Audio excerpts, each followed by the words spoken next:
Բարեկալու Սիվիլնետ տաղավարում հյուրընկալել եմ բժշկական գիտությունների դոկտոր, պրոֆեսոր, առողջապահության կազմակերպիչ Արա Բաբլոյանին։ Բարև ձեզ։ Շնորհակալ եմ հրավեր ընդունելու համար, պարոն Բաբլոյան, ձեզ հետ զրուցելու ենք առողջապահության համընդհանուր ապահովագրության համակարգի մասին, որը հունվարի 1-ից ներդրվել է Հայաստանում եւ արդեն գործում է։ Մարդիկ արդեն ապահովագրավճարներ են վճարում դրա համար եւ շատերի համար անհասկանալի է դերևս ինչպես է գործելու այդ համակարգը եւ արդյոք այն լինելու է ավելի լավը, քան մինչ այդ գործող մասնավոր ընկերություններ, որ բազային այդ փաթեթները տրամադրում էին մարդկանց, որոնք դրա կարիքն ունեին եւ վճարում էին դրա համար։ Ասացեք, խնդրեմ, այն ձևով ինչպես հիմա ներդրվում է այդ համակարգը, հա, մի փոքր հապճեպ, համակարգը ներդրվում է, հետո որոշում է կայացվում, որ ռեգիստր պետք է լինի, դա կառավարության երեկվա նիստի ժամանակ տեղ ունեցավ այդ որոշումը։ Դրան զուգահեռ համակարգը ներդրվում է, բայց համակարգի հետ կապված որոշակի գործիքակազմեր հետո են ներդրվում, նոր օպերատորներ կարող են ընտրվել եւ այլ եւ այլ։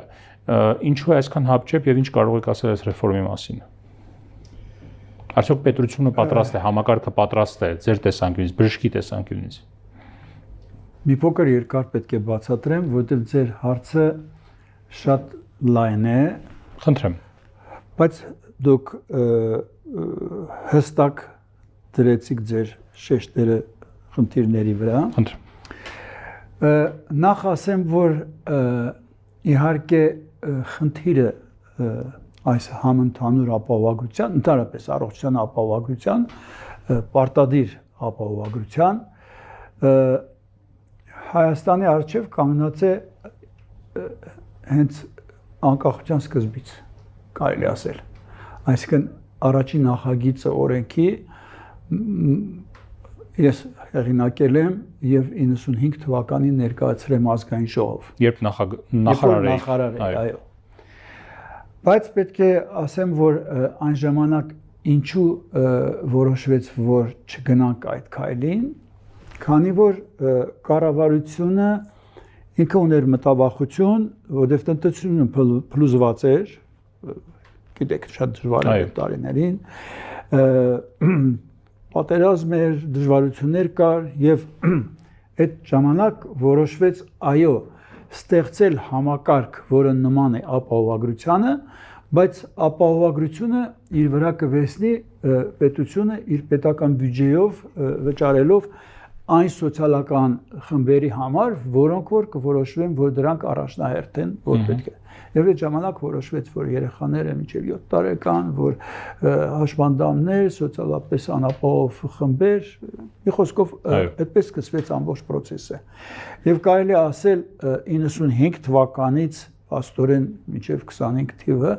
այսպես 30 տարի այդ խնդիրը կանգնած էր մեր երկրի առջև, մեր կառավարությունների առջև, նախարարների առջև, եւ նույնիսկ երբ որ ես 10 տարի անձնաժողովի նախագահ էի,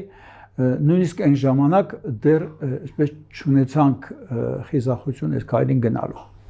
Սա շատ պատասխանատու քայլ է։ Դուք ճիշտ եք ասում, ինքը շատ լուրջ քայլ է, շատ պատասխանատու քայլ է, շատ բազմակողմանի պատրաստվելու եւ պատրաստ լինելու խնդիր է, բայց ձեզ ասեմ, որ թիմը, որ աշխատում է, ինքը ունի փորձառություն, որովհետեւ պագը, որ ստեղծվեց այն ժամանակ արդեն, պետպատվերի համակարգը, այո, պետպատվերի համակարգը, ինքը հենց ստեղծվեց ճիշտ ապահովագրական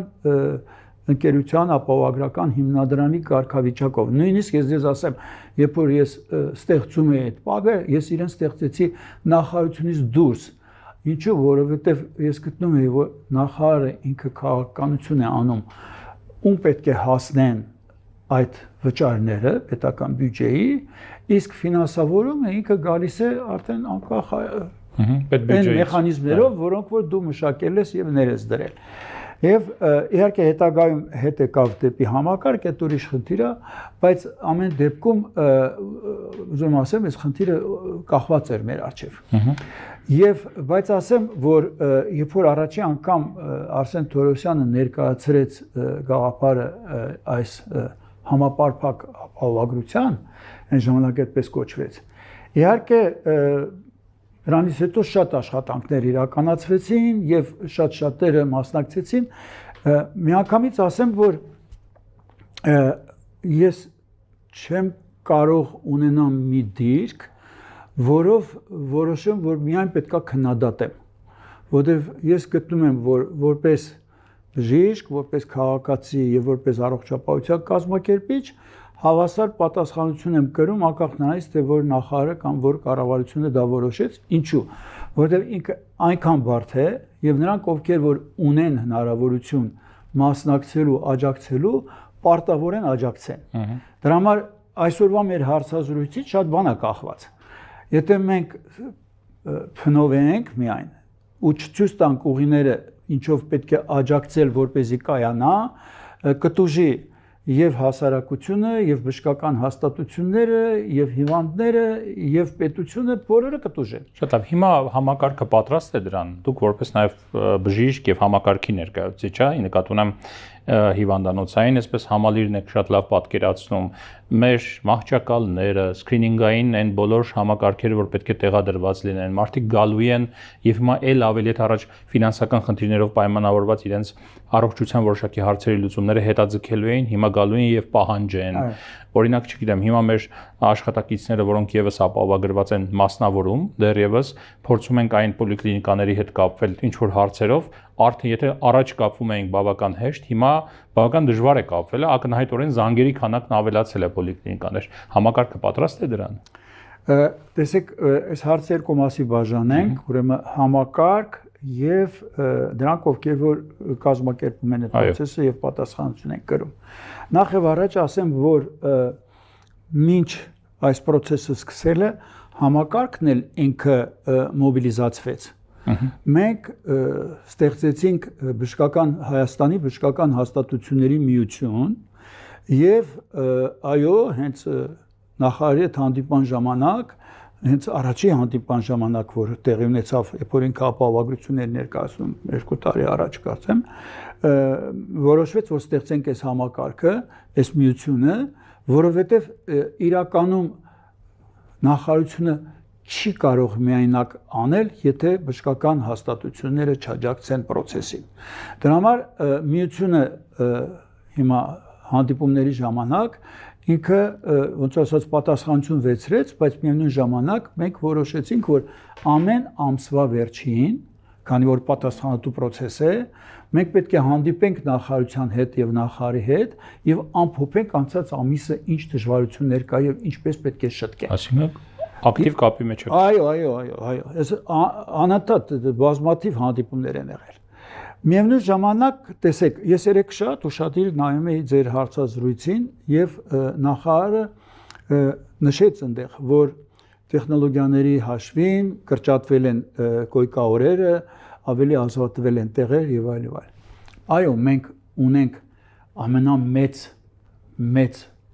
խնդիրը, դա նայա, որ 65 տարեկանից բարձրը հիմա պետության բյուջեի հաշվին, որտեղ մարդկանց մեջ ուրիշ մի հատ բան էլ ա մտել, որ մենք վճարում ենք, պետքա նրանք ստանան, ոչ։ Քաղաքացիները իրենք վճարում են իրենց ապահովագրությունը, իսկ 65 տարեկանից բարձրը ստանում է պետական բյուջեի հաշվին։ Այս շատ կարևոր քայլ է։ Եվ նրանք, ովքեր որ, ասենք, թոշակառու էին, բայց ոչ հաշմանդամ, նրանք չունեին իրավունք պետպատվերից օգտվելու։ Եվ այդ բանակը, այո, դրանք ունեին խնդիրներ եւ դրանք հիմա շատ ավելի կդիմեն հիվանդանոցներ։ Կլինի առաջի ժամանակը շատ դժվարություն։ Անկախ նրանից մենք տեսեք, եթե մենք որոշենք, որ հավելյալ հիվանդանոցներ կառուցենք, իրանք կլծվեին առաջի 6 ամիսը ու հետո դրանից հետո իրենք դատարկ կմնային, որովհետև համակարգը կսկսի բուժել այն հնուց մնացած հիվանդություններ եւ կգա հետո մի հատ այսպես ստանդարտի բալանսի կգա եւ դրա համար անիմաստ է մենք քայլեր անենք, որոնք որ դեռ այնքան էլ չենք պատկերացնում իրենց պահանջարկը։ Այսինքն շուկայական տրամաբանությունից դուրս քայլեր պետք չի անել։ Իսկ եթե մենք տեսնենք, որ պահանջարկը կա եւ ինքը շարունակվում է, բժշկական հաստատությունները իրենք ընդլայնվեն։ այնպես չի որ այդ ամբողջը քննարկվում է, ամբողջը մենք իրար մեջ խոսում ենք, բոլորը գիտեն եւ բոլորը ունեն այդ պատրաստակամությունը կրելու այս դժվարությունը։ Մենք շատ լավ հասկանում ենք, որ իրականում մենք դժվար փուլ ենք մտել։ Պարոն Բաբլյան, հիմա որ ասում եք նաև ձեր միությունով նախարարի հետ մշտական կապի մեջ եք, բարբերաբար հանդիպում եք, խոսում եք ինչ է արվել, ինչ պետք է արվի եւ այլ եւ այլ։ Կնշեք այս համակարգի, որ հիմա այսպես նայում եք ու ամենա այսպես աչք զարնող թերությունները, որ հիմական եւ ակնհայտորեն առաջիկայում լուծման կարիք ունեն դրանք եւ պետք է լուծվեն բավական ակտիվ եւ բավական արագ։ Տեսեք, նախ եւ առաջ այս առողջության առաջնային պահպանման օղակը պոլիկլինիկաները։ Այո, միանգամից ասեմ ձեզ, երբ որ սկիզբը սկսում ենք առողջապահության բարեփոխումները, երկու ծրագիր ենք մենք ոնց որ ասած մշակել հաստատել համաշխարհային բանկի միջոցով։ Դա առողջության առաջնային պահպանումներ, այդ առաջի օղակը, եւ ֆինանսավորումներ։ Ինչու՞, որովհետեւ ինչպես որ նախարարը նշեց,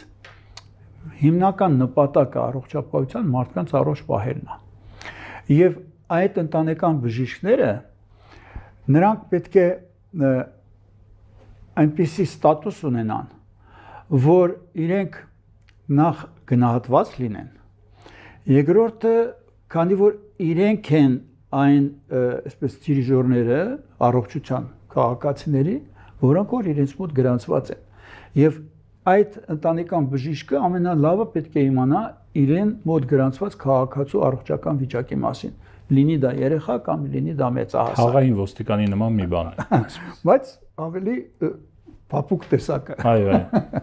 Հիմա տեսեք, ինչ խոսք, որ հիմա մեծ այսպես ծանրաբեռնվածություն անգնում, որովհետև այս 65-ից բարձրները, որովհետև նրանք ովքեր որ աշխատողներն են ու հիմա ապահովագրվել են, նրանց հոսքը շատ մեծ չի լինելու։ Որովհետև դրանք զբաղված մարդիկ են, եթե ինքը իսկապես հիվանդությունը նեղումանա կգնա, եթե երբ որ ապահովագրություն չկար, էլի ինչ-որ չափով դրանք գնում էին, որովհետև վճարովի գնում էին, բայց եթե ինքը այդքան շատ խնդիր չունի, ինքը չի շտապելու։ Հիմնականում այդ 65-ից բարձրներն են։ Երկրորդը իհարկե մյուս համակարգերը, որոնք զուգահեռ պետք է աշխատեն, ամբողջ այդ ինֆորմացիայի ստանալը, փոխանցելը, արմիդը, բան, այդ ամբողջը ընկնում են խիստ ծանրաբեռնվածության մեջ։ Բայց ժամանակ է պետք։ Եթե նույնիսկ, այո, ինձ որ հարցնեք, եթե օրենքը ընդունվել է դեկտեմբերին, ես կասեի գոնե առնվազն մենք մարտի 1-ից սկսենք խոսքի օրինակ։ Կհայտարարեի, քանի ամիս ուշ։ Այո, հունվարի 1-ից կհայտարարեի, թող մարդիկ սկսեն իրենց վճարումներն անել, իրենց վճարումները չերկորի, մարտի 1-ից սկսենք, մեկը մյուս տարվա մինչև մարտի 1-ը իրենց վճարումները ուժի մեջ էր, այսինքն իր ապահովագրությունը 1 տարի։ Բայց ինչևից է, սկսել ենք չպետք է մենք նահանջենք, մենք պետք է գնանք առաջ, որպեսզի կարողանանք հաղթահարենք այն դժվարությունները։ Եթե նույնիսկ մարտի 1-ից է սկսեինք, միևնույնն է, այս դժվարությունները մեր առջև կանգնած էին լինելու։ Ճիշտ է, գուցե մի քիչ ավելի այսպես որոշ դետալներ պատրաստած կլինեինք, բայց միևնույնն է, այս դժվարությունները պետք է կարողանանք հաղթահարենք։ Շատ լավ, այնուամենայնիվ ակնհայտորեն տարբերություն կա Երևանի հիվանդանոցների, թե ուրեմն տեխնոլոգիական զինվածության տեսանկյունից եւ թե մասնագետների ներգրավվածության եւ ներկայության տեսանկյունից, արկայության տեսանկյունից եւ մարզային կլինիկաների եւ հիվանդանոցների միջեւ, հա, բայց մարդիկ նույն վճարն են վճարելու թե մարզերում, թե Երևանում։ Սա առողջապահական իրավունքի ապահովման տեսանկյունից, մարդու առողջ լինելու այդ իրավունքի իրացման տեսանկյունից, արդարության տեսանկյունից, որքանով է արդարացի, որովհետև մարզի բնակիչը ստիպված է լինելու ինչ որ պահից տեղափոխվել Երևան, որպեսզի ստանա համապատասխան բժշկական ծառայությունները։ Ձեր հարցը բաժանենք երկու մասի։ Մեկը մարզային հաստատություններ եւ Երևանի բժշկական հաստատություններ, դրանց տարբերությունները եւ հավասար վճարները։ Այո։ Սրանք երկու կարևոր հարցեր են։ Տեսեք, ինքը առողջապահության համակարգը իր կլասիկ համակարգը, դասական համակարգը ինքը դիտարկում է 3 մակարդակ։ Առաջին մակարդակը մենք արդեն ցեզ հետ խոսեցինք, դա առողջության առաջնային պահպանումն է։ Երկրորդ մակարդակը դա այն արտահիվանդանոցային եւ հիվանդանոցային ծառայություններն են, որոնք այն հիվանդությունների ուղղված, որոնք շատ տարածված են, բայց որոնք իրենց բուժման համար բարդ տեխնոլոգիաներ չեն պահանջում։ Դրա համար ոչ միայն Հայաստան, այլ աշխարհը, ցիվիլ աշխարհը ինքը ստեղծում է այնպիսի համակարգ, որ իրենց բնակության մոտիկ լինեն այդ պոլիկլինիկաներն ու այն հիվանդանոցները, որտեղ որ եթե սուր ապենդիցիտ է կամ ճողված կա, կամ այնպիսի բաներ են, որոնք որ միտք չկա գալ Երևան, իրենք հենց տան մոտ կարողանան բուժվել։ Բայց եթե մենք փորձենք բոլոր մարզերում դնենք, ասենք, ամենաբարդ տեխնոլոգիաները, ասենք ռադիոճառագայթային թերապիաները կամ ասենք սրտի բարդ վիրահատությունները, որոնք որ իրենք ընդամենը շատ փոքր տոկոս բնակչության համար են ու տրոհենք այդ թիվը փոքր նամանման փոքր երկրի մեջ, համ փորձը ցածր կլինի, որակը ցածր կլինի, համ էֆեկտիվությունը ներդրումների չի արդարացվի։ Դրա համար սա Հայաստանը չի հնարի այս 3 մակարդակները։ Երրորդ մակարդակի բուժումները նրանք մի քանի անգամ ավել գումար են պահանջում, քան թե 3 միլիոն սպասարկող առաջին մակարդակը օրինակ, բայց առաջին մակարդակի այդ փոքր բյուջեն ապահովում է էֆեկտիվությամբ շատ ավելի բարձր էֆեկտիվություն առողջ պահելու, եթե կանխարգելի չէ ինքը։ Այո, կանխարգելի չէ, որպես այն ձեր կանխարգելի չհասնել ասել եմ մտնում, որպեսզի մարդիկ երրորդին չհասնեն։ Պատկերացեցիք, չէ՞։ Իսկ երրորդի դեպքում պետք է գնան այն կլինիկաները, որտեղ կա կուտակված փորձ, պացիենտների մեծ բանակ, այսպես ասած, եւ այո, որտեղ իրենք իրանց ստեղծումը թանկ է։ Ինքը ոչ միայն սարքով է թանկ, այլ մասնագետի գիտելիքով է թանկ, բայց մասնագետի գիտելիքն էլ գալիս է նրանից, որ այդ բոլոր պացիենտները այդտեղ են բուժվում, ամբողջ փորձը։ Հիմա դուք պատկերացրեք, որ ասենք Նոր Մարաշը որպես կարդիոլոգիայի կենտրոն տրոհեք ու բաժանեք չնայած զարգացման հետ մեկտեղ, երկրի զարգացման եւ տնտեսության հետ մեկտեղ սկսում են առաջանալ երրորդ մակարդակի էլեմենտներ արդեն մարզերում։ Մենք արդեն ունենք մարզերում, օրինակ, կորոնարանոթների ստենտավորման հնարավորություններ, թե Գորիսում, թե Գյումրիում, թե ասենք պատկերացրեք։ Նաև աշխարհագրական որոշակի ենթադրում եմ բնակլիմայական պայմաններից ելնելով էլ կա։ Հեսա հարցը։ Դրա համար այդտեղ անարդարություն չկա, այդտեղ կա ճիշտ կազմակերպել, ոնց որ ասած, առողջապահության։ Ինչ վերաբերվում է նույն չափի գումարին, ես ոչ միայն կասեի մարզն ու Երևանը, ապա քիչ այսպես վաստակ քիչ եկամուտ եւ շատ եկամուտ ստացողներ, այո։ Ես կարծում եմ դրան դեռ կանդրադառնան մի քանի տարի հետո։ Պետք է 1-2 տարի մենք տեսնենք, թե ծախսերը եւ հավաքված գումարները ինչպես են փոխհարաբերվում եւ դրա համար էլ կառավարությունը ինչ արեց։ Հիմա ինքը աջակցում է մի մասը փաստորեն վերցնում է իր վրա այն ցածր եկամուտ ստացողներին, որպեսզի կարողանա այդ տարբերությունը, այսինքն թիվը նույնն է, բայց մարդու վճարը տարբեր է։ Այսինքն բարձր ստացողը այդ աջակցությունը չի ստանում, ինչ որ ցածր ստացողն է ստանում, էլի։ Այստեղ էլ բան է։ Այո, պարոն Բաբուլյան, տեսեք, բյուջեի հետ կապված նախարարությունը նախատեսված է տարեկան, եթե չեմ սխալվում, 220-ից 300 միլիարդ դրամ այս ապահովագրության հետ կապված ծախսերը փակելու համար։ Բյուջեն այդքան է կազմելու։ Համաշխարհային բանկի տվյալներով պետք է լինի մոտավորապես 1.2 միլիարդ, որպեսզի այդ համընդհանուր ապահովագրական համակարգը սկսի հավուր պատշաճի գործել։ Պետպատվերի պարագայում մենք ունեինք, եթե չեմ սխալվում, 80 միլիարդ դրամանոց բյուջե։ Եվ շատ ուղղություններով, այս հարցը նախարարին էլ եմ ուղղել իհարկե, շատ ուղղություններով տարեսկզբին, տարվա կեսին բյուջեն ավարտվում էր։ Ավարտվում էին հատկացված գումարները, հետազոտությունները մարդիկ գնում էին, հետ էին վերադառնում իրենց այդ հետազոտությունները, այդ սպասարկումը չէին ստանում։ Հիմա մտավախություն կա, որ այս բյուջեն կհերիքի եւ ընթացքում կարող է ինչ-որ ավարտվել տարվա կեսին կամ տարեվերջին, հատկապես այդ ամենասկզբի այդ մեծ գրոհը, որ տեղի ունենա հիվանդանոցներ, հա, եւ ինչ անել ավարտելու դեպքում կարող է լինել այնպես, որ ապահովագրավճարները թանկանան, կարող է լինել այնպես, որ չգիտեմ, հավելյալ բյուջե հատկացվի։ Տեսեք, դուք հիշում եք, ես ասացի, որ մենք ամիսը մեկ պետք է հանդիպենք, բայց առանց մեր հանդիպելու էլ նախարարությունը ունի հետևյալ գործիքները, որ եթե ընթացքում տեսնում ենք, որ կա շատ դիմելություն, ապա հերթագրման մեխանիզմը մտնում է պլանային դեպքերի համար եւ խնայվում է գումարներ անհետաձգելի համար։ Դեռ երբեք չի եղել, որ անհետաձգելին մերժվի, ինչու, որովհետեւ եթե դու ճիշտ ես ժամանակին, այսպես ասած, արձագանքում process-ին, իսկ սրանից 10-15 տարի առաջ շատ ավելի դժվար էր, ինչու, որովհետև էլեկտրոնային այս հնարավորությունները չկար, այս ամբողջ արագ ինֆորմացիայի ստանալու, մշակելու հնարավորությունները չկար։ Հիմա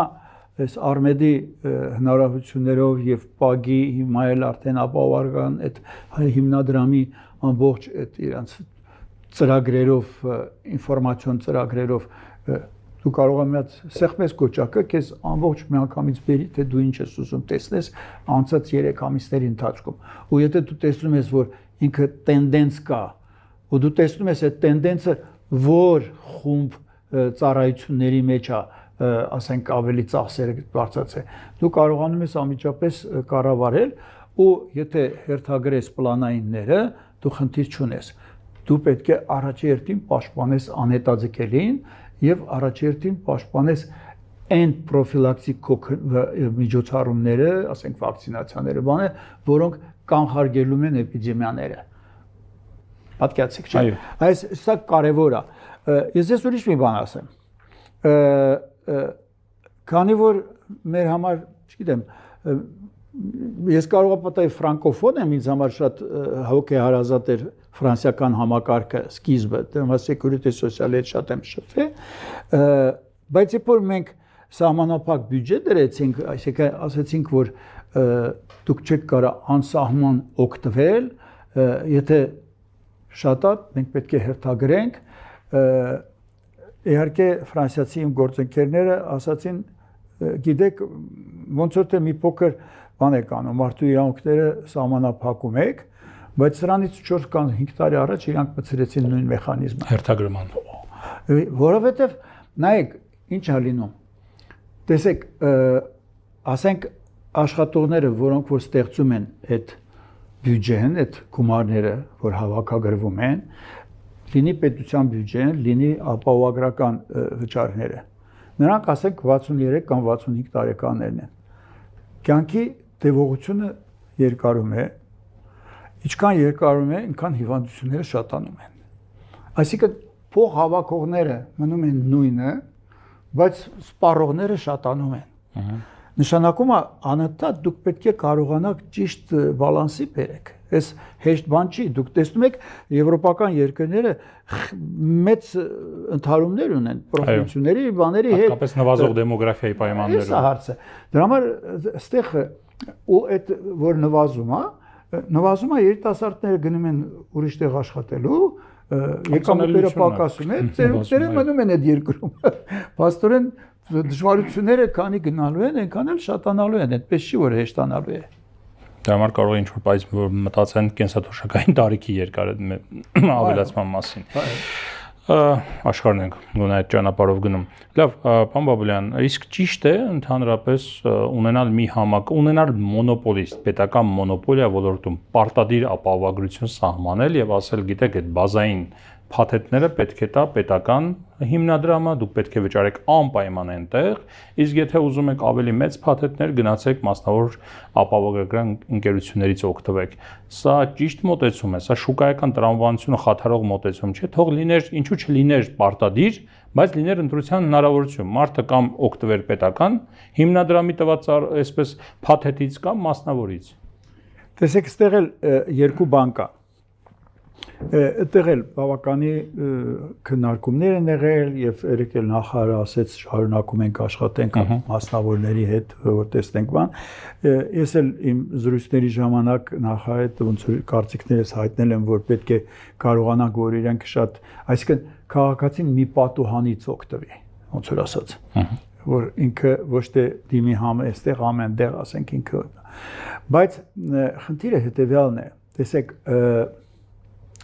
արդյոք դուք կարծում եք, որ մասնավորները կսիրեին գնային 65 տարեկանից բարձր ապահովագրեին։ Ամենապահովագրական ընկերությունը ինքը առաջերտին ֆինանսական ընկերությունն է։ Ինքը իր ֆինանսական շահույթներն ու իր բաներն է նայում։ Եվ ինչքան երիտասարդ, ինչքան քիչ հիվանդացող, այնքան լավ կլիենտ է ինքը համարում։ Դրա համար շահույթը բարձր է։ Այո, դրա համար ցիվիլ երկրները իրենք ստեղծում են բազային փաթեթ, որով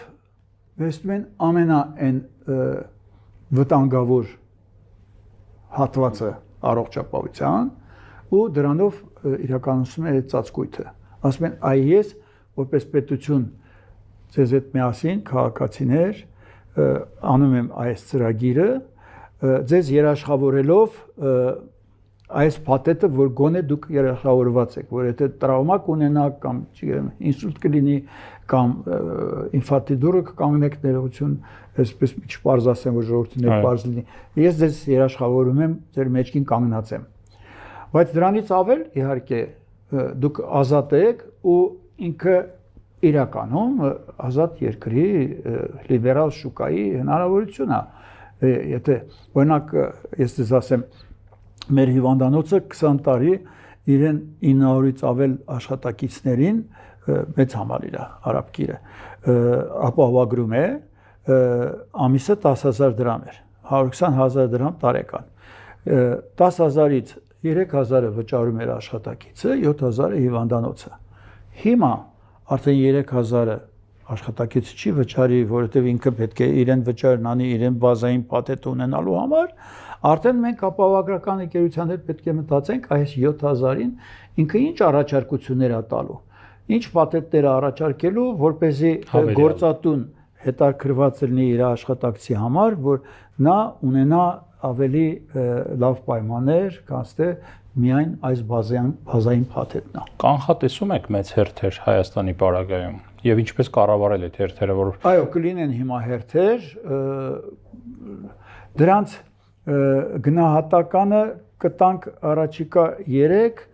6, 9, 12 ամիսներում, որովհետև եթե մենք առաջի 3 ամսում կտրուկ որոշում ընդունենք, չի լինի, մենք պետք է որոշումներ ընդունենք, ոնց անենք, որպեսզի բանենք, աջակցենք, որպեսզի ավելի նպաստենք, սպասարկենք։ Գուցե բժշկական հաստատությունները մի քիչ ավելի հերթապաների թիվը կավելացնեն, այս կանեն մյուսը։ Այս ընթացիկ գործունեությունն է։ Դրա համար էլ հենց մենք շատ արագ ստեղծեցինք այդ միությունը, որպեսզի կարողանանք համագործակցենք։ Իսկ հիվանդանոցները այս ընթացքում հատկապես մասնավորները ավելացրել են իրենց հզորությունները, ակնկալելով, որ կլինի ավելի մեծ պացիենտների թիվ, հոսք դեպի իրենց հիվանդանոցներ, չգիտեմ, որպեսզի կարողանան սպասարկեն նրանց։ Տարբեր հիվանդանոցներ տարբեր ձև են այդ հարցին մոտենում, որտեղ ազատ մրցակցություն է, գիտեք, նրանք ովքեր որ հեռատես են, նրանք անշուշտ պետք է ավելացնեն, որովհետև նրանք պետք է իմանան, որ վստահ են, որ ավելացրել են, որտեղ իրենք գիտեն, որ այդ մարդիկ գալու են։ Դուք ավելացրել եք։ Դե մերը հիմնականում ավելի մանկական հատվածն է ու ինքը շատ չի փոխվում, իհարկե, բայց մյուս կողմից ասեմ, որ այն մասով, որ մենք մեծերին սպասարկում ենք, այո, մենք դրա շուրջ մտածում ենք։ Շատ լավ, շնորհակալ եմ զրույցի համար։ Սիվիլենտ տաղավարում ես զրուցեցի Արա Բաբլոյանի հետ։ Առողջ եղեք, կհանդիպենք։